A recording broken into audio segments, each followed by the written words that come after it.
Okay, so ayan, magandang araw. Bali, balik Farm Bukid Resort tayo mga kumbate. Bali, ginagawa namin ngayon, nagli-level kami. Kasi itong bubong na to, ayan, mababa lang yung bulada. O so may tendency na pasukin ng tubig. Kaya ang gusto ng may-ari, extend na natin yung bubong. Yung magiging resulta na ito mga kumbate, yung magiging extend namin, paikot, magiging 4 agwas yan. Magiging 4 agwas kung tawagin. Ayan, bali paikot to lahat sa banda rito.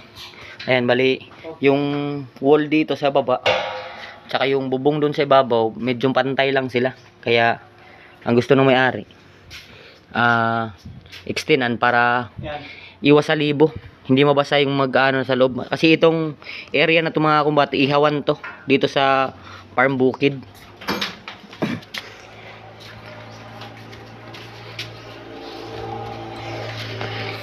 Ayan, bali nagli-level na kami ngayon.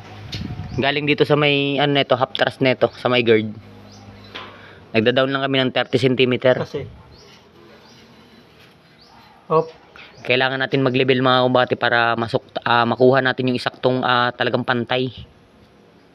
Kaya nilelevelan natin. yan. Kasi ito mga pansin nyo to, yung wall na to, tsaka yung bubong dun sa ibabaw, talagang pantay lang sila. Yung tubig na ulan, tubig ulan pumapasok ko. Kaya mas minabuting extendan. Bali yung magiging extend, dito lang kami kukuha ng levelasyon para pagdating sa magiging ang resulta nito magiging 4 agwas. Bali lahat ng kanto niyan konekta. Ang gagamitin namin yan sa pang truss niya. Half truss na yung ito 2x4. Tapos magiging parlins niya yung 2x2 na GI. Siyempre colorop rin din yung ilalagay natin mga kumbate. Ayun, bali na ilagay na namin yung half truss na 2x4 sa mga kanto niya. Isa, dalawa,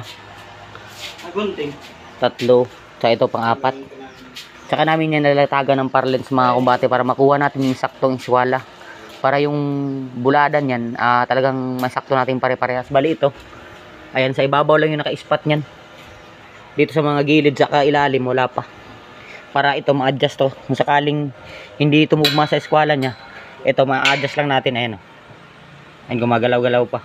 Yan yung pamamaraan namin mga kumbate. Kasi hindi tayo magi-stick ng isang ganto na isang proyekto na hindi tayo yung gumawa. Kasi magkaiba ho yung diskarte ng pamamaraan sa Kaya pag dito tayo kumuha sa building na to, ayan, baka hindi natin makuha yung saktong eskwala.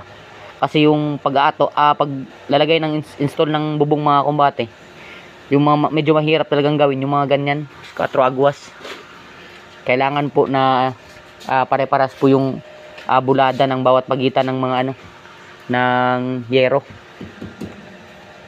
Para makuha yung saktong eskwala, ayan, nalagyan namin ng tansi. Ayun, kinakabit na ni Uncle Karen yung tansi. Para yung sa gitna, itong paganto sa gitna, dyan na lang natin itatapat yung tansi. Para iwas error, kumbaga.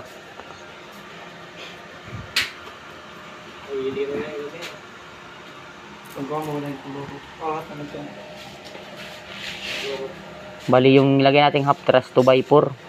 Yung gagawin nating parlins o parlina, itong 2x2 na GI.